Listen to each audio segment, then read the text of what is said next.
quando alcançarmos essa terra, não terão dúvidas de que não teremos viajado em vão. Definitivamente, não sei se devo ir. Tenho medo de me enfiar numa aventura e morrer no caminho, disse Shajengur, com receio. Alguns poucos morrerão. Todavia, os que atingirem o local prometido terão uma vida magnífica, cheia de luxo e riqueza. Não haverá trabalho para os bravos e sábios, assim como aqueles que souberem louvar o nome dos deuses. Shajengur calou-se pensativo. O pai, que acompanhara a discussão entre os irmãos, manifestou-se: não entendo nada do que falam. Por que devem partir? Sempre moramos aqui. Esta é nossa terra. Cultivamos a cevada, o trigo, o painço e o sorgo e tivemos dias difíceis no passado. Houve épocas em que o Eufrates encheu de maneira terrível. Nossos pais nos contaram dos dias em que os dois rios irmãos pelejaram entre si, trazendo morte e destruição. Houve uma enchente de lama que soterrou casas, destruiu aldeias, afogou centenas de pessoas. Muitos disseram que era o ódio dos deuses, outros culparam-nos pelos nossos pecados, e outros inventaram lendas. Estive presente nessa enchente e posso lhes dizer que não choveu 40 dias e noites, nem todos morreram, assim como os que se salvaram não são filhos exclusivos de Ziusudra.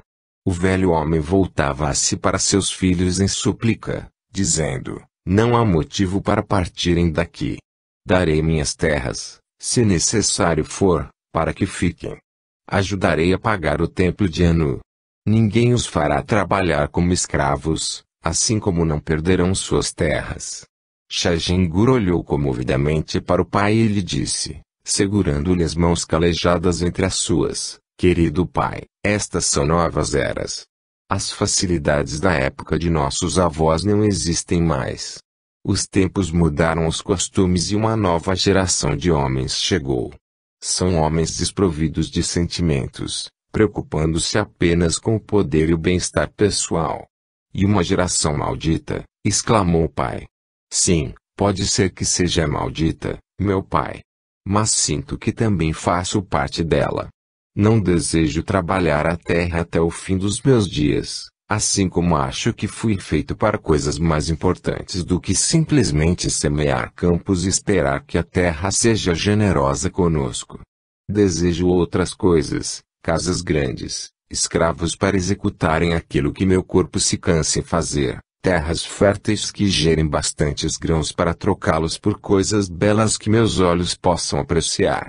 Aspiro a que minha voz seja obedecida, meus desejos satisfeitos e meu nome endeusado. Estas palavras que saíram em catadupas da boca de Shajengur o assustaram, assim como a todos os presentes. Tajo Partak incentivara, com um simples comando mental, os centros da mente críptica de Shajengur, e o verdadeiro ser, a essência de sua personalidade, ainda egoísta e cruel, sobressaíra. O pai, boquiaberto, não entendia, e muito menos a tímida mãe. Sempre sentira os filhos diferentes, mais ousados, mais inteligentes do que os demais. Só que eram dóceis ao seu comando. Agora, não eram mais os mesmos, tornaram-se adultos e independentes. Pareciam estar inclinados a uma aventura perigosa e que ele, pai amoroso, deveria diverti-los. Não entendo essa ânsia de partir. Não irei com vocês. Minha terra é o meu lugar. Aqui criei raízes e, como uma palmeira, morrerei de pé no meu rincão. Não partirei para uma aventura perigosa, guiada pelas palavras insanas de uma mocinha. Era natural que seres espiritualmente mais simples, como o pai e a mãe dos 3 capelinos renascidos, não entendessem a necessidade de progresso dos filhos. Fique e morra como lhe convém, nós partiremos o mais cedo possível. A voz de Urnina fora grossa e repleta de maldade. Podia-se notar que o Alambak estava perdendo o pouco de paciência que lhe restava. O pai levantou-se e deu por encerrada a reunião. Era um absurdo que sua filha falasse com ele daquele modo. O velho, meigo e dócil, estava indignado, mas não recriminou a moça. Os filhos dispersaram-se, indo para suas cabanas. Urnina acompanhou Shajengur, pois, desde a morte da esposa deste, passara a residir com o irmão para melhor tomar conta dos sobrinhos ainda pequenos. Mebarajesi, determinado a viajar para terras distantes e viver aventuras, foi para casa, contar tudo detalhadamente para a mulher que tinha ficado tomando conta do filho pequeno. Shajengur dormiu às 9 horas da noite, tarde para quem acordava às 5 horas da manhã, junto com o sol, e trabalhava 14 horas no campo, carregando água de um poço distante, escavando o solo torrado por um astro inclemente, liderando uma parelha de bois em intermináveis tarefas diárias. 10 minutos depois que adormeceu no catre duro e sujo, seu espírito libertou-se da prisão carnal, flutuou horizontalmente acima do corpo e, finalmente, tomou a posição vertical. Neste instante, na Modorra, Shajengur sentiu a presença de Tajupartak. O demônio não se apresentou com todo o seu poder, pelo contrário, escondeu-se nas brumas, refletindo apenas uma imagem idealista de um deus animal, a que Shajengur estaria acostumado. Uma cabeça humana apareceu acima de um corpo gigantesco de touro alado.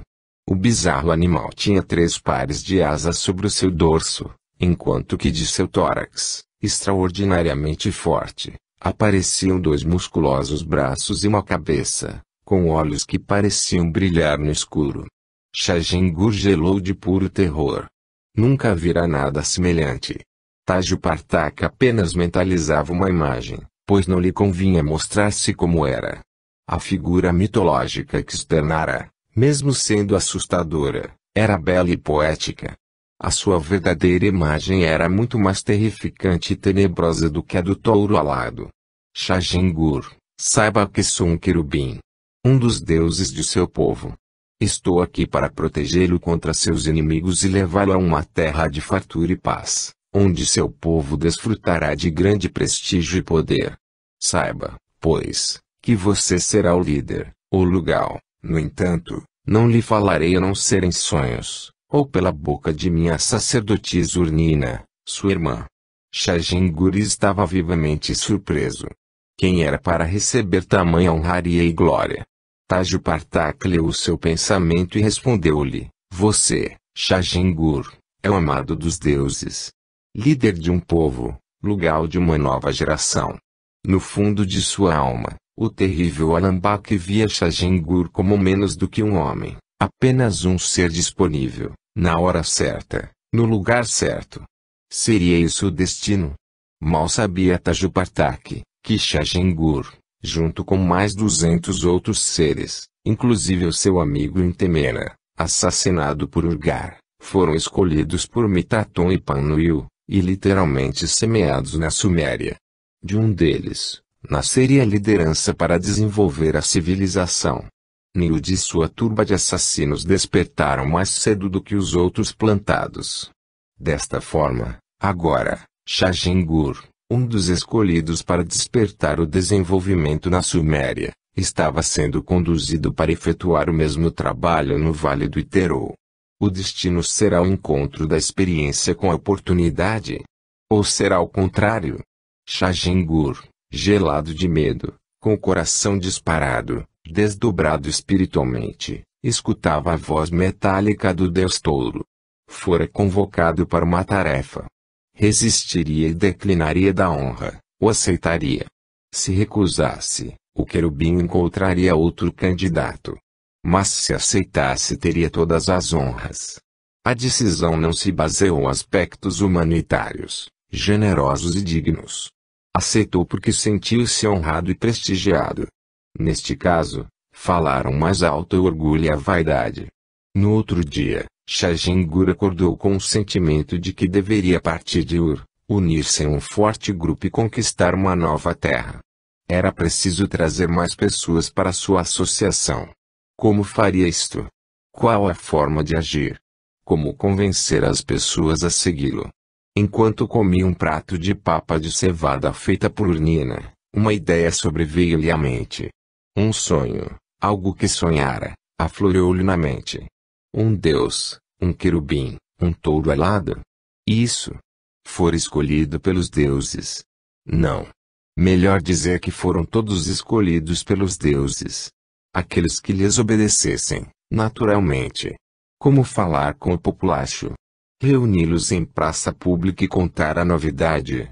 Não, muito perigoso. Há espiões de Nil por todos os lados. Um a um. Impossível, levaria meses e não tinham este tempo todo. O ideal seria que falasse com os seus amigos mais próximos, convencendo-os a partir, e, no momento em que tivessem aceito sua liderança, cada um abordaria os demais da mesma forma. Desta forma, teria uma turma de chefes liderando outros grupos.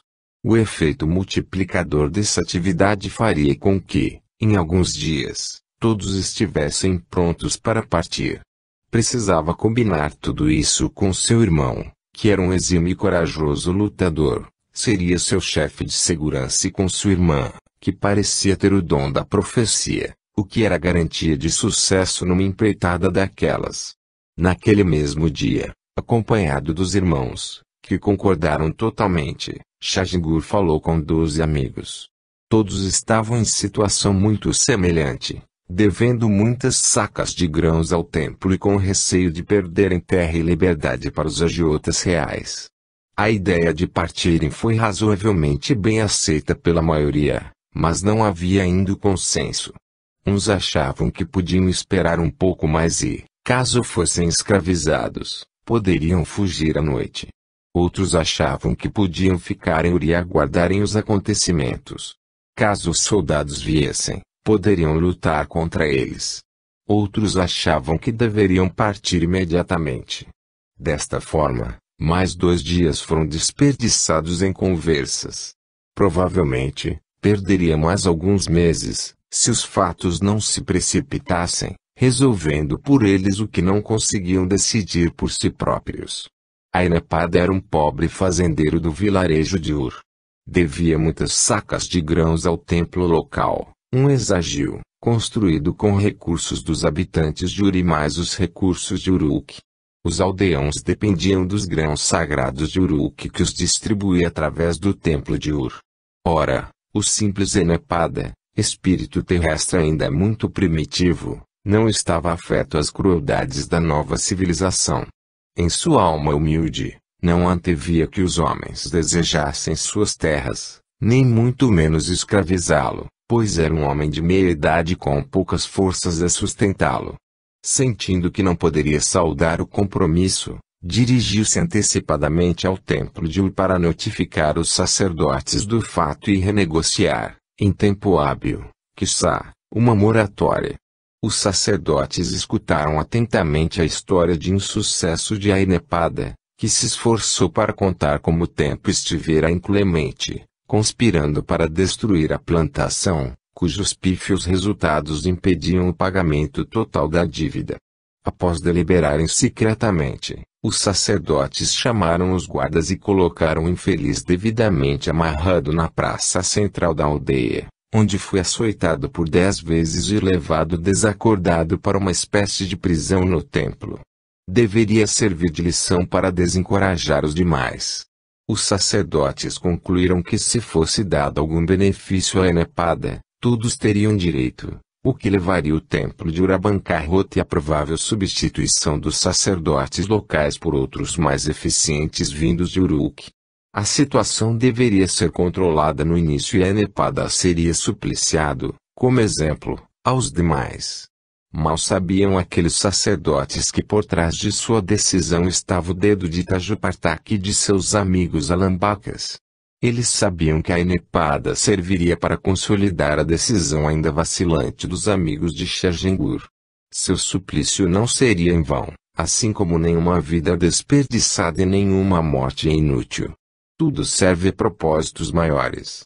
Os amigos de Shajangur reuniram-se com ele logo após a 10ª chicotada que desacordaram o infeliz Ainepada. Não foi necessário mais do que um par de minutos para decidirem fugir enquanto era tempo. Eles passaram a ter uma atividade aberta e extremamente ativa durante 2 dias seguidos. Quase que imediatamente os sacerdotes foram informados de que os habitantes estavam trabalhando redobradamente para conseguir cumprir as metas, e acreditaram no fato. Shajengur conseguiu juntar 128 pessoas, sendo 42 adultos e o restante, crianças e adolescentes. Essas pessoas foram montadas em 34 carroças puxadas por 136 animais. O grupo tinha 15 homens habilitados em combates e mais 12 flecheiros, entre os quais Shajengur, que manuseava razoavelmente bem o arco e flecha. Os fugitivos levavam comida em grãos, utensílios, roupas, plaquetas de barro com inscrições registrando alguns fatos e quantidades, assim como uma porção razoável de carne defumada e água em tigelas de barro. O grupo saiu no terceiro dia após o açoitamento de Anepada, que viria a morrer em virtude dos ferimentos e da falta de tratamento num dos quartos do templo de Ur. Eram 4 horas da manhã e a caravana saiu lentamente indo em direção ao noroeste, margeando de longe o rio Eufrates. Na frente da caravana, montada numa das carroças, e a Urnina que recebia intuições de Tajupartak quanto ao caminho a seguir.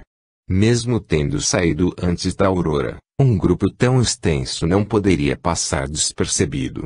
Poucos minutos depois da movimentação dos emigrantes, 8 guardas do templo eram chamados aos aposentos do sumo sacerdote para reportarem o acontecido. Trata-se de um grupo de mais de 100 pessoas que está partindo da aldeia, relatou um dos guardas. Mas para onde estão indo? Perguntou o sumo sacerdote. Ainda não sabemos. Sem dúvida, quando o pessoal da aldeia despertar, poderá nos dizer. Não creio nisso, senão a esta hora nossos informantes já nos teriam dito tudo, retrucou o sumo sacerdote. Um dos guardas adiantou-se e falou cuidadosamente. Um dos nossos informantes veio conversar comigo anteontem, falando de uma história estranha em que eu não quis acreditar. Enquanto todos olhavam-no, atentos e surpresos, ele prosseguiu. O informante falou-me de uma viagem até uma terra desconhecida, liderada por Shajengur, o falastrão. Falou-me de deuses que apareceram e falaram a Urnina e Shajengur.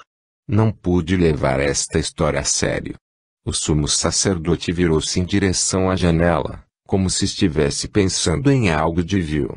Seus pensamentos estavam agitados. Se eu mandar os 8 guardas atrás deles, há o risco de vê-los mortos e o templo sem proteção. Se for procurar ajuda em Uruk, além de levar 2 dias para chegar lá, poderei ser acusado por Antazurra, o supremo sacerdote, aquela víbora, de ter sido descuidado e, sem dúvida, ele irá substituir-me. Entretanto, preciso saber quem partiu para arrestar as terras deles, além de tudo mais que puder tomar. Desta forma, esse episódio ainda poderá render-me lucros. O sumo sacerdote virando-se para o chefe da guarda, ordenou, deixe-os partir. Foram amaldiçoados por Shamash que com seus raios fulgurantes há de queimá-los no deserto. O importante agora é descobrir quem partiu e tomar suas terras. Além disso, descubram se houve algum familiar dos fugitivos que ficou na cidade. Nesse caso, prendam-no e tragam-no à minha presença. Para cada guarda, o templo dará a terra de uma das famílias fugitivas, além de 2 escravos e uma escrava para cuidarem de suas casas. Vão e descubram tudo o que puderem. A notícia foi muito bem recebida pelos guardas que partiram celeremente. As próximas horas em Ur foram de terror. Os guardas descobriram sem dificuldades quem tinha partido. 1/3 da cidade havia desaparecido. Os guardas aproveitaram para punir antigos desafetos, tomar as terras deles, além de esconderem o nome de vários que partiram para apropriaram-se de seus bens sem ter que dar satisfação aos sacerdotes. O sumo sacerdote acabou sabendo mais tarde do acontecido, fazendo vista grossa, já que não estava em posição de discutir com os soldados e muito menos com o chefe dos guardas, um truculento homem, grosseiro e notoriamente assassino. Mesmo assim, todos ganharam com a partida dos aventureiros que foram à procura da terra prometida. Capítulo 2. Shajengur e sua turma de fugitivos iniciaram a longa jornada margeando o rio Eufrates. Como tinham medo de serem perseguidos pelas tropas de Niud, evitaram as margens do rio, procurando manter-se a certa distância. O grupo deslocava-se lentamente, andando à velocidade da parelha de bois que arrastavam carroças pesadas de víveres e pessoas. Andavam cerca de 6 horas por dia, 3 de manhã e 3 de tarde, perfazendo um total de 10 quilômetros em média. Nos primeiros dias, Shajengur acelerou o grupo, com medo de represálias dos soldados do templo de Ur, mas, à medida que se afastava do perigo de uma perseguição, refreava a velocidade para não exigir demais dos animais. Não houve fatos marcantes no primeiro mês, a não ser a aclimatação do grupo a um novo tipo de vida. No fim da segunda semana, a comida trazida terminou, obrigando os homens a irem caçar a maior parte do dia. Procuravam pássaros e os outros animais nos pântanos que margeavam o Eufrates. Encontravam esporadicamente algumas gazelas, as quais caçavam com parcos sucessos. Em poucos dias, o grupo começou a passar fome. Alguns começaram a reclamar, obrigando o líder a fazer uma reunião com os homens. Não há a menor possibilidade de voltarmos. Nossas terras já devem ter sido tomadas pelos sacerdotes e divididas entre eles. Retornar significa a escravidão. A maioria dos homens concordou e os poucos que discordaram acabaram voltando para Ur, onde foram, efetivamente, feitos prisioneiros, separados de suas famílias e escravizados. O restante que ficou com Shajengur chegava a 114 pessoas. No segundo mês, o grupo teve sua primeira vítima fatal. Uma mulher foi esmagada debaixo de uma carroça. Alguns dias depois, houve poucos casos de uma gripe que, por sorte, não matou ninguém. No final do quinto mês, o grupo tinha caminhado cerca de 1.200 quilômetros, começando a sair do vale do rio Eufrates. Tinham chegado à altura do vilarejo de Mari, que viria a ser em alguns séculos uma das principais cidades dos amoritas naquela época. Mari não passava de um vilarejo sujo com pouco mais de 2.000 habitantes. Os amoritas eram de raça semita, brancos de tez azeitonada, de cabelos negros e encaracolados, de estatura mediana para baixa e bastante selvagens, em comparação com os sumérios. Esse povo, que vivia às margens do deserto da Síria, era desconhecido por Shajengur, o cuidadoso condutor dos emigrantes sumérios, que evitou que sua caravana passasse muito perto da aldeia. Naquela noite, Urnina teve um sonho estranho. Viu-se andando num deserto abrasador, com sede e muita fome, e no final de suas andanças, havia muita água, comida e tendas frescas. Acordou sobressaltada, com a certeza de que deveria levar seu bando para o deserto. Amanhã prenunciava um dia quente, quando Urnina foi falar com Shajengur. Explicou-lhe o sonho em detalhes e disse que deveriam entrar pelo deserto. Do outro lado estava a fartura e a tranquilidade que procuravam. Shajengur preferiu, no entanto, continuar margeando o rio Eufrates à procura de um lugar relativamente desabitado onde pudesse instalar-se. A irmã foi categórica: deveriam entrar pelo deserto. Ora, dizia Shajengur, não tinha lógica cruzar o deserto desconhecido para procurar uma terra de promessas, já que deveria haver terras às margens do próprio Eufrates. Shajengur ficou irredutível. Continuariam sua jornada à beira do Eufrates até encontrarem terra despovoada. Subiram mais meio-dia e depararam-se com um dos afluentes do Eufrates. Já tinham encontrado alguns riachos, a maioria seco, outros com maior volume d'água, sempre suficientemente rasos para permitir a passagem. Nesse caso, o rio não permitia a passagem naquele local. Era preciso subir um pouco mais e tentar vadeá-lo. A caravana dobrou à esquerda, tomando rumo sudoeste. Até aquele momento tinham ido em direção noroeste. Se continuassem nesse sentido teriam ido para a Ásia Menor, atual Turquia. Com a guinada para a esquerda, O grupo deslocava-se em direção à atual Síria, com o deserto sírio ao seu lado esquerdo e o rio ao seu lado direito. Os dias correram sem nenhuma nota digna de menção até que, 15 dias depois, a caravana chegou a um ponto em que o rio era raso, podendo ser vadeados sem perigo. Decidiram que o cruzariam e voltariam em direção ao Eufrates, que estava a cerca de 100 quilômetros de distância. Naquela noite, quem sonhou foi Shajengur. O enorme touro alado, com feições humanas, apareceu-lhe, dando-lhe ordens muito claras para que prosseguisse em direção ao sudoeste. Não deveria retornar em nenhuma hipótese. Shajengur ficou, mais uma vez, gelado de pavor, acordando em extrema agonia. Ainda de noite, reuniu seus homens e, na primeira luz do dia, saiu apressadamente em direção ao sudoeste. Mal sabia que, se tivesse voltado, teria entrado na terra dos arameus, que naquela época, ainda eram ferozes e primitivos. Teriam sido escravizados e muitos teriam sido mortos em louvor estranhos deuses. Durante 2 longos meses, a caravana subiu e desceu morros, entrou por vales até alcançar a poeirenta aldeota de Cátina. Esta localidade não passava de um simples ponto perdido nas franjas do deserto, onde um poço d'água tirava a sede dos habitantes locais. A caravana tinha abandonado o rio há mais de um mês, vindo de poço em poço através do deserto da Síria. Parecia extraordinário que Urnina soubesse a localização de todos os poços, mas já era de certo tempo que o grupo a procurava para tirar suas dúvidas e anseios. Urnina tornara-se uma espécie de sacerdotisa do rebanho. Em Cátina, Shajengur resolveu entrar na aldeia com 3 homens para investigar qual seria a receptividade dos locais. Encontraram uma aldeia semidesértica. Há menos de 15 dias atrás, uma grande febre dizimara metade da população.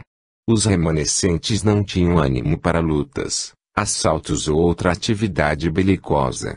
O calor, a fraqueza provocada pela forte gripe e o moral baixo não convidavam à guerra. Shajengur logo inteirou-se da situação. Não falavam a sua língua e, após gesticulação e sons, Shajengur entendeu-se com um homem da localidade. Viu que não existia perigo e trouxe sua caravana para dentro da cidade. Obviamente foi uma temeridade trazer pessoas sadias para um local que tinha sido infectado por uma gripe tão virulenta. No entanto, aqueles homens pouco ou nada sabiam de higiene e doenças. Shajengur precisava de água e comida, e não se preocupou com mais nada. Ficaram na aldeia de Cátina por 6 meses. Aproveitaram para ajudar os residentes a plantarem e colher uma magra safra de trigo e sorgo, da qual fizeram jus à metade e ajudaram-nos a enterrar seus mortos. Shajengur convidou alguns aldeões a acompanhá-los e cerca de 22 seguiram com eles à procura da terra prometida, levando consigo 2 dúzias de ovelhas. O rebanho de Shajengur era constituído principalmente de gado, onagros e algumas ovelhas, que tinham sido parcimoniosamente abatidos durante a longa caminhada. Ao chegarem a Cátina, já não existia mais nenhuma ovelha, logo as que foram agregadas para a segunda parte da jornada foram muito bem-vindas. Um dos homens que se aliou ao grupo conhecia o caminho para Gubal, um vilarejo de um povo ainda nômade conhecido como Giblitas. Gubal não era nem a sombra da grande metrópole que viria a ser, pois tratava-se de uma humilde aldeia de pescadores às margens do Mediterrâneo. Em um milênio seria conhecida pelo nome de Biblos. O guia chamado Badoia conhecia o vilarejo, pois entre as 2 aldeias houvera, há muito tempo, um certo intercâmbio de bens. Gubal vendia peixe seco e salgado, recebendo em troca sorgo e trigo. Badoia conduziu Shajengur para Gubal em menos de uma semana. A caravana ficou algum tempo aí, que era uma das poucas cidades, na época, que tinha um rei que a governava. Naquela época, a maioria das aldeias era dirigida por um conselho de anciões. Um homem com mais de 40 anos era considerado ancião, já que a média de vida estava em torno de 35 anos. Gubal tinha estabelecido um regente, um administrador vitalício. Shajengur foi levado à presença do rei. O palácio real não passava de uma choupana de barro, coberta com uma laje reta de madeira. Não era nenhum palácio. Nada que fosse luxuoso e grandioso como Shajengur vira sendo construído em Uruk por Unace, construtor mor de Niud. Em comparação com Uruk, Gubal era uma aldeia pequena, com um soberano que não chegava nem aos pés de Niud. Mas como todo rei é perigoso, o cuidadoso Shajengur preferiu tratá-lo com respeito e reverência. Lembrou-se de uma visita de Niud e como obrigaram a população a ajoelhar-se à passagem do sanguinário líder. Por via das dúvidas, Shajengur ajoelhou-se perante o primeiro mandatário, inaugurando um costume implementado por Niud. O monarca ficou muito lisonjeado com as reverências. Quem são e para onde dirigem-se? Perguntou o rei com simpatia e curiosidade. Esses giblitas eram semitas e tinham uma língua muito parecida com os de Katina. Bodoi acompanhava Shajengur e mais 8 sumérios. Os emigrantes já conseguiam falar razoavelmente bem a língua gutural dos semitas. Sentira pela voz que o monarca era um homem simples, rude e direto. Poderia responder com franqueza que nada lhe aconteceria. Shajengur desejava receber ajuda do rei. Tinha pensado em explicar-lhe detalhadamente os motivos que os levavam a procurar outras terras. A princípio, tinha ficado muito bem impressionado com Gubal. Uma aldeia branca, encrustada junto ao mar, engastada ao pé de uma serra onde florestas de cedro, madeira nobre e bela, espalhavam-se pelas colinas. Depois vira que era inadequada para agricultores como eles. Precisava continuar até encontrar um local apropriado, e para tal, eram necessários víveres, carroças e gado. Viemos de Sumer, grande monarca. Trata-se de um reino muito distante daqui, além do grande deserto. O monarca não conhecia o local e nem se mostrara surpreso. Shajengur prosseguiu cuidadoso nas respostas. Recebemos uma ordem de um poderoso deus touro para procurarmos uma nova terra. Saímos à procura, liderados por esse grande deus. Falar em deuses com gente simples sempre surtia efeito. O monarca ficou apreensivo. Havia uma infinidade de divindades em Gubal, sendo que a maioria era de deuses telúricos. Mas um deus touro será benevolente ou terrível? O rei quis saber mais a respeito. Como é esse deus? Shajengur havia fisgado o rei. Com calma, como se tivesse pescado um grande peixe, começou a conduzi-lo e ajudá-lo em tudo aquilo de que precisasse. Terrível, meu grande rei. É um Deus terrível. Se nós não o satisfizermos, tornar-se-á irascível. Manda-nos pragas e destrói a saúde com um simples sopro. Quando obedecido e saciado, torna-se um Deus benevolente, protetor e amigo. Como é o nome deste grande Deus? Chama-se Bel, que significa terra. É um Deus da terra, exigindo sacrifícios permanentes. Temos que honrá-lo com nosso suor e nosso sangue. As palavras são ditas com um sentido e compreendidas de outro. Para Shajengur, o Deus touro só existia em seus sonhos. Mal sabia o infeliz que se tratava de um alambaque, Tajupartak, que se apresentava como se fosse um touro alado. Para Shajengur, suor e sangue eram figuras literárias para demonstrar esforço no campo, na agricultura. Para o rei de Gubal, passou a ser um deus verdadeiro que exigia tributos em sangue humano, um ser sanguinário. Terrível Deus, exclamou o ingênuo monarca, precisamos providenciar algo para que se sinta feliz em Gubal. Voltando-se para seus lugartenentes, disse, providenciem que nada falte aos nossos amigos e que uma grande festa seja dada. Que o arameu seja nosso tributo ao deus Bel. 2 homens saíram da casa real para providenciar a festa, enquanto o rei continuava seu interrogatório. Para onde vocês desejam ir? Shajengur informou ao rei que iriam para o norte. Na realidade, os sumérios não sabiam para onde deveriam deslocar-se. Estavam indo ao sabor dos acontecimentos. Ao falar que ia ao norte, quando na realidade iriam para o sul, Shajengur desejava apenas iludir o rei de Gubal. O rei ainda comentou que, para o norte, eles teriam que enfrentar tribos muito ferozes. E para o sul, grande rei, o que nos aguardaria se fôssemos para lá? Perguntou de forma ingênua ao astucioso Shajengur. Pouco se sabe sobre o sul, a não ser que tudo termina com um deserto imenso, onde certos povos nômades e perigosos costumam atacar as pessoas. Deserto. Sim, o deserto de Sur. Shajengur lembrou-se do sonho de Urnina, e soube, naquela hora, que era para lá que deveria marchar. E além dessas terras, majestade, o que existe? As lendas falam de terras de gigantes e de anões, de homens negros como a noite, de dezenas de grandes rios. Não creio nisso. Tudo não passa de histórias para ocuparem o tempo junto às fogueiras. Os homens falam muito daquilo que desconhecem. Ninguém tem certeza de nada. Shajengur sorriu e curvou-se perante a empáfia real. Tudo nele era teatral, não havia nada de respeitoso ou sincero em seus atos. Obviamente o rei não sabia disso e via naquelas mesuras e rapapés a expressão de sua importância. A lisonja é uma arma importante contra as pessoas simples. Shajengur retirou-se cheio de reverências e, de certa forma, satisfeito. Ainda não conseguira tudo o que desejava. Havia, todavia, sido aceito pelo rei. Naquela noite, os sumérios deliciaram-se com o vinho pela primeira vez. Conheciam a cerveja, porém o vinho era novidade.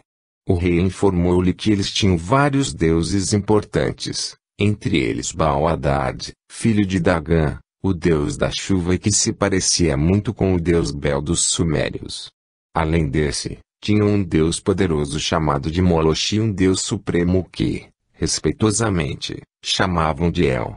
No meio do frugal banquete, Shajengur foi chamado para fazer o sacrifício humano. Na realidade, não esperava por isso. Não entendera por que o arameu, um inimigo dos giblitas, deveria ser sacrificado. Quanto mais para um deus que inventara para impressionar o rei. Mas Bel era Baal-Hadad para o rei giblita. Agora a farsa estava em estado muito adiantado para voltar atrás.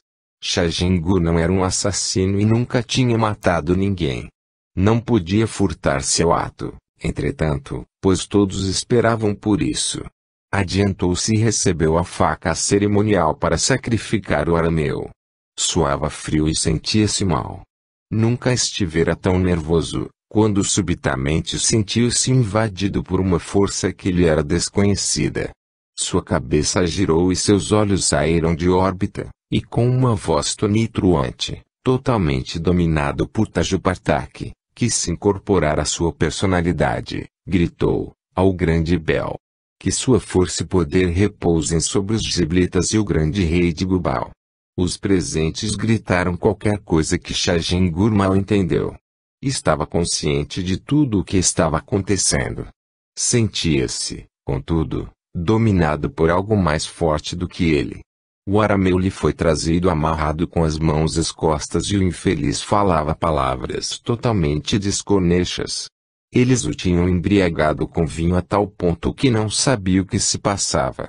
Perante uma pedra bastante grande, o arameu foi seguro por dois homens enquanto que Tajupartak, dominando mentalmente Shajengur, o obrigou a levantar a faca acima de sua cabeça e, num único golpe, decepou o pescoço do prisioneiro. A faca degolocou o homem num único golpe e o sangue esguichou, molhando Shajengur. Tajupartak sentiu uma força invadir seu corpo astral, uma sensação inebriante, algo parecido com o calor de uma sauna que invade um corpo gelado.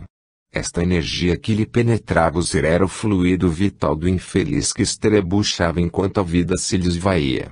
O fluido vital ao libertar-se e, ao ser absorvido magneticamente pelo corpo astral do Alambaque, dava-lhe a sensação de existência física. Que sensação maravilhosa para um espírito vicioso e cruel como um dragão. Shajengur voltou a ser o que era quando Tajupartak liberou-o de seu domínio psíquico. Viu-se banhado de sangue humano e quase vomitou. Conteve-se com grande esforço que não passou despercebido pelo rei de Gubal, que acompanhara desde o início todo o processo. Não era incomum que os espíritos terrestres renascidos na carne tivessem a visão de fenômenos espirituais. Uma das razões de o rei de Gubal ser o monarca era o fato de ser o sacerdote do seu povo, podendo ver o mundo espiritual. Recebia mensagens de parentes mortos e ordens dos deuses que não passavam de espíritos protetores. Quando Shah Jingur entrou, pela primeira vez, na choupana real, o rei viu que, ao lado do sumério, existia uma mancha extensa e difusa, violeta escura, que o deixou preocupado. Manteve a conversação com Shah Jingur e imaginou que aquela mancha poderia ser do deus de que o sumério tanto falava. Por isso, não titubeou em mandar sacrificar o arameu. Quando Tajupartak aproximou-se de Shah Jingur e dominou seus centros cerebrais num processo de subjugação, o rei pôde ver o alambaque em todos os seus detalhes. O rei viu um espírito que parecia ser um grande réptil de 3 metros de altura, com a pele parecendo um plástico brilhoso de cor violácea, com roupas parecendo couro opaco negro. O rei gelou completamente. Ficou estático como uma pedra. Nunca vira nada parecido. Shah Jingur falara no deus touro e o rei via um deus réptil e preferia acreditar em suas próprias sensações. No momento em que o arameu começou a morrer, o rei viu uma substância fluídica luminosa, que saía de quase todos os buracos naturais do corpo do infeliz, e era aspirada pelo alambaque. À medida que o demônio recebia mais energia, parecia crescer. No final, o rei olhava para uma figura monstruosa, aterrorizante, de quase 4 metros. Era um gigante. Um pequeno grupo de sumérios preferiu ficar em Gubal, pois uns estavam cansados, outros doentes e alguns encantaram-se com o aprazível local. Shah Jingur não se importou com o fato, já que vários giblitas estavam demonstrando interesse em partir com ele. Dos que remanesceram, estava um jovem que partira apressado com os pais, deixando uma bela suméria para trás. Esse homem, ao se tornar adulto, voltaria a Ur, encontrando-se com seu perdido amor e trazendo um grupo de sumérios, de quase 500 pessoas. Esses sumérios radicados em Gubal teriam filhos que ocupariam Tiro e Sidom, vindo a gerar uma raça híbrida de semitas e proto-indo-europeus que seriam, mais tarde, após se miscigenarem com os canáceos, conhecidos como fenícios pelos gregos. 2 semanas depois, os sumérios, acompanhados de mais alguns habitantes de Katin e Gubal, saíam do reino do apavorado rei, que fornecera tudo o que Shah Jingur pedira. Começava a última parte da longa viagem até o Vale do Iterô. Desta vez a caravana estava acrescida de mais a 30 famílias giblitas, cerca de 94 pessoas, que ficaram fortemente influenciadas pelos sumérios. A travessa dos morros e vales da Palestina até chegarem ao deserto do Sur foi muito cansativa. As carroças vinham muito cheias de víveres, fornecidas pelo rei de Gubal. Algumas carroças novas eram mais pesadas do que as que tinham sido feitas em Ur. Os novos integrantes de Gubal não tinham a prática de longas caminhadas que os sumérios tinham desenvolvido, especialmente, no início, quando fugiram amedrontados. Um trecho que deveria ser coberto em 15 dias, acabou levando quase 30, o que fez rarear a comida. Quando entraram no deserto do Sur, ao norte da península do Sinai, beirando o mar, sua ração só dava para 4 dias. Shah Jingur conversou com os principais ajudantes, pedindo para que a comida e água fossem racionadas. Os sumérios, acostumados a quase 1 ano de peregrinação por terras estranhas, vales verdejantes e desertos tórridos, imediatamente obedeceram, mas os agregados giblitas de Gubal e os semitas de Katina demonstraram uma falta completa de firmeza, disciplina e obediência. Por muito pouco, não morreram na travessia do deserto. Os sumérios, mais amigos do que se poderia imaginar, ajudaram-nos de forma fraternal com água e comida, quando estas acabaram. Ao seguirem o litoral, o grupo acabou dando, Após uma semana de marcha forçada, numa grande enseada, de onde não podiam ver o outro lado, tiveram que dirigir-se para o interior por mais alguns quilômetros, margeando um grande rio, passando entre o rio e lagos. Ao penetrarem nesta região, tinham chegado ao delta do rio Iterô. Taju Partak receberá ordens de Gabriel para levá-los ao norte, dentro do delta, onde deveriam estabelecer-se. Outros dois grupos, que vinham logo atrás, seriam levados para o sul. Então, usando a intuição, o temível Alambak levou Urnina a apontar o caminho para o luxuriante e perigoso delta do Iterô. A viagem tinha levado um pouco mais de um ano, com 4 mortes acidentais, uma por combate entre os próprios participantes, um acidente sério que matou uma mulher, e 2 falecimentos por parto. Houve vários casos de pequenos ferimentos, nada que o tempo não curasse. Houve 8 nascimentos no caminho, com um natimorto, um que morreu aos 2 meses por desleixo materno e o restante vingou bem. Por outro lado, de um total de 128 pessoas que saíram apressadas de Ur, 218 estavam entrando no Vale do Iterô, sendo 132 semitas e 86 sumérios, já que 30 tinham ficado em Gubal. O grupo foi beirando um dos braços do Iterô, Nilo, e após alguns dias de marcha, encontraram alguns grupos de amitas, de origem norte-africana, espalhados pelas margens. Eram pequenos clãs que sobreviviam da pesca, da caça e de uma agricultura primitiva.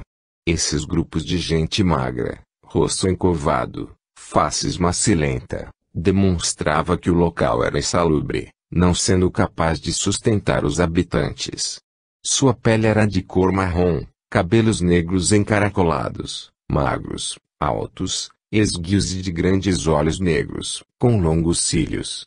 Os giblitas e catinenses conseguiram conversar com os habitantes locais.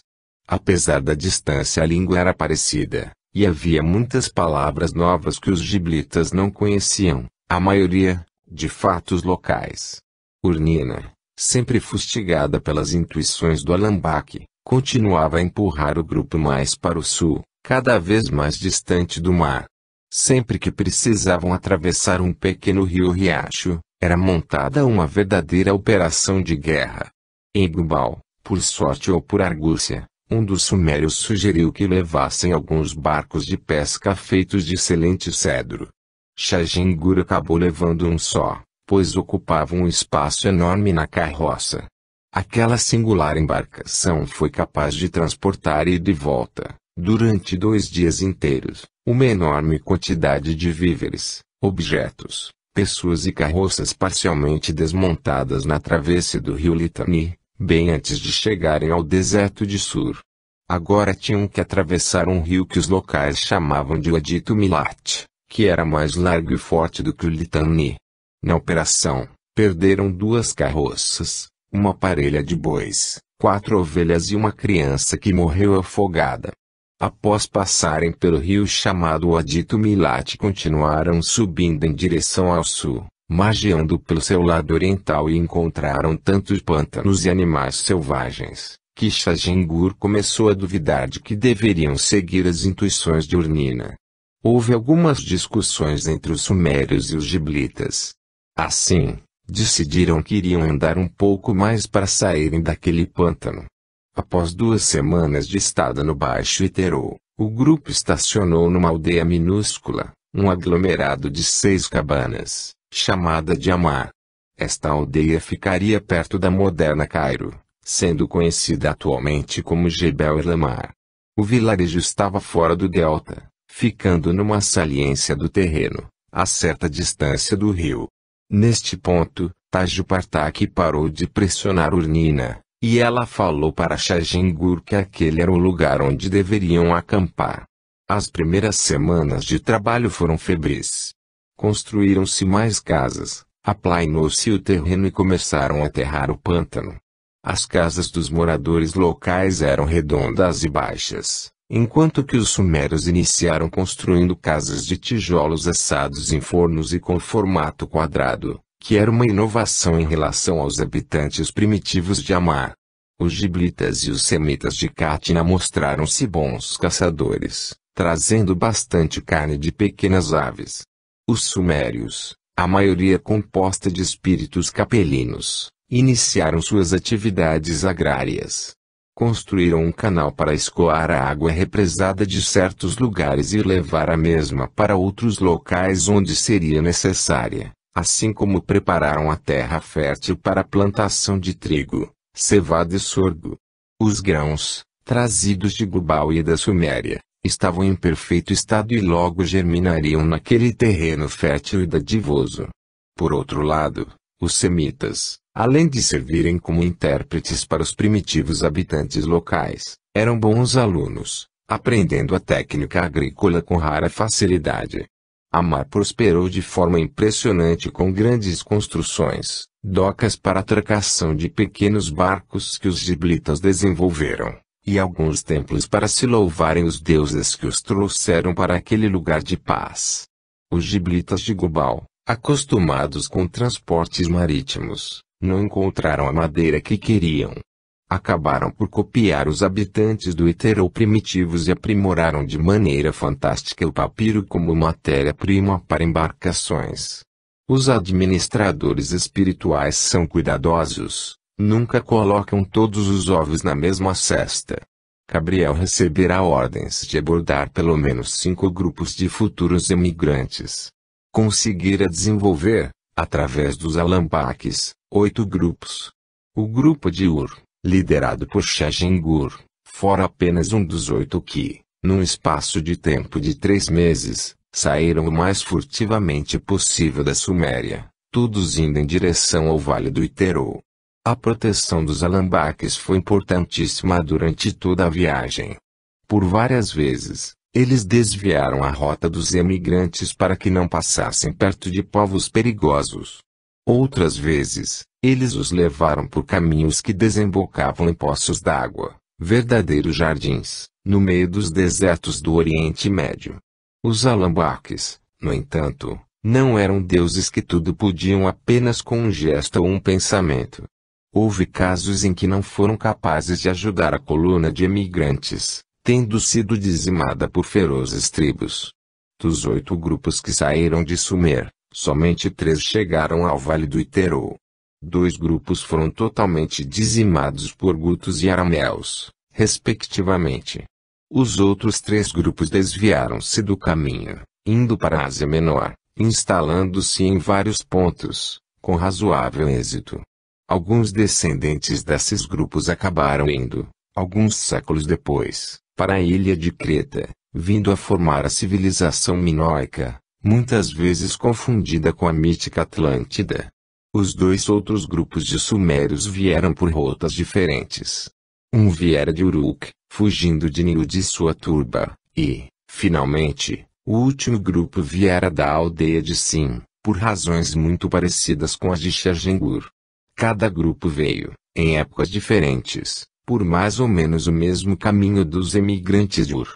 As diferenças básicas no caminho que os grupos tomaram foram que somente Shajengur veio por Kubai, enquanto que os demais não vieram margeando o mar. Ao chegarem ao Vale do Iterou, depararam-se com o grande rio e resolveram subir para tentar vadeá-lo. Para quem estava acostumado com Eufrates e o Tigres, o Iterou não constituía nenhuma surpresa. Acharam que provavelmente haveria terra mais fértil do outro lado e começaram a subir, em direção ao sul, esperando encontrar um local mais raso para atravessá-lo. O primeiro grupo chegou 2 meses após a chegada de Shajengur, não se tendo misturado com ninguém no caminho. O segundo grupo vinha logo atrás, com uma diferença de apenas uma semana. Acabaram encontrando o grupo de Uruk numa localidade bem ao sul do Iterou, numa aldeia chamada Nubit. Esta cidade seria chamada de Ombo pelos gregos e de Nakada nos tempos modernos, tendo sido um local de grandes explorações arqueológicas. Shajengur, sempre prudente e ardiloso, conseguia dominar a região e seus habitantes, utilizando para tal o poder econômico. Os pobres acabavam trabalhando para os sumérios, levando-os a corveias inimagináveis apenas para aplacar a fome, aumentando em muito o excedente agrícola, tornando os recém-chegados cada vez mais ricos. Em poucos anos, um sistema de troca foi sendo articulado e os novos senhores do Vale do Iteru angariavam cada vez mais poder. Mas havia coisas boas sendo introduzidas. Shajengu não passara a ideia de que os sumérios eram superiores ou mais importantes. Deste modo, houve, com o decorrer dos anos, muitos casamentos entre eles, que eram proto-indo-europeus, e os nativos que eram muitas vezes semitas, outras vezes negros de pele escura da África Central. O grupo que se instalara no sul, em Nubit, era liderado por homens tenebrosos, espíritos egressos de capela, que traziam a marca do exílio estampada no coração. Eram homens duros que se achavam superiores aos demais e dominaram as poucas aldeias em volta através da força, da brutalidade e do terror. Escravizaram rapidamente os homens primitivos locais, obrigando-os a trabalhos forçados que logo deram bons resultados. O convívio de Amari e Nubit, nos primeiros decênios, foi praticamente inexistente. Durante mais de 40 anos, as duas cidades foram crescendo, cada uma por si. Amar atingiu 10.000 habitantes, enquanto Nubit alcançava um número muito próximo. Com o desenvolvimento dos dois centros, os descendentes dos primeiros emigrantes, que tinham demonstrado uma fertilidade excepcional para a época, começaram a preocupar-se com a falta de espaço disponível nas cidades. Dentro do próprio Vale do Iteru, após 40 anos da chegada dos sumérios, começou uma rápida migração interna.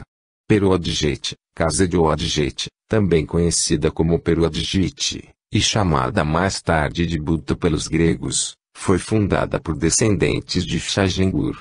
Odjete ou Odjete era o nome da deusa Naja do local, sendo amplamente festejada assim como era Nikbet no sul. Os habitantes de Nubit, por sua vez, fundaram outra cidade, chamada de Oazete, ou também chamada pelos quemetenses de Nu, a cidade, que seria intitulada de Tebas pelos gregos. Os sumérios e seus descendentes foram muito prolíficos, mas porque a mortalidade infantil decaiu, devido ao alto grau de higiene que os sumérios tinham, e pela introdução de uma alimentação mais balanceada e farta. Além disso, as condições de salubridade geral com a terra dos pântanos, a melhor escolha da água de beber e a miscigenação racial, especialmente no norte, trouxeram aprimoramentos genéticos aos habitantes do Iteru. Os habitantes da região de Nubit e de Oazete procuravam não se misturar com os habitantes primitivos. Conseguiram por muitos anos manter a pureza racial que tanto prezavam, mesmo que para tal tivessem que desposar primas e irmãs. Esses espíritos capelinos, tão endurecidos na soberba e vaidade, continuavam a demonstrar uma falsa superioridade para com as almas terrestres primitivas, com as quais evitavam qualquer contato mais íntimo. É fundamental acelerarmos o processo. Temos mais de 30 milhões de almas em profundo desespero. Os nossos superiores desejam que, pelo menos, 5 milhões renasçam no Vale do Iteru. O coordenador do Vale do Iteru era Gabriel e estava falando com Tajo Partak, mostrando-lhe num grande mapa o que deveriam fazer. Ambos estavam numa construção astral no próprio Vale do Iteru, perto de onde seria construído o Vale dos Reis. Observe bem, Tajo Partak, agora é hora de espalhar as pessoas pelo vale. Os que habitam a mar devem ampliar suas áreas, assim como os de Nubit. Já espalhamos os habitantes de Amar e eles ampliaram a cidade de Perodjete, assim como os de Nubit fizeram o mesmo em Oazete. Tanto uma como a outra já tem mais de 10.000 habitantes, o que para este tipo de civilização é muito significativo. Concordo, precisamos ampliar ainda mais, além de darmos uma diretriz mais sólida para os habitantes do Iteru. O Alambak olhou surpreso para o grande espírito. Sim, meu amigo, não adianta apenas espalhar o povo por aquelas terras férteis. É fundamental que sejam liderados para que estabeleçam uma civilização. Observe que, com a morte de Shajengur, houve um hiato de poder. Não havia ninguém para substituí-lo e o Conselho dos Anciões não é o instrumento mais adequado de mudança social, já que é constituído de muitos espíritos de origem terrestre, o que bloqueia qualquer alteração. Por outro lado, os jovens não estão libertando seu vigor na direção certa. A maioria deles é de origem capelina, demonstra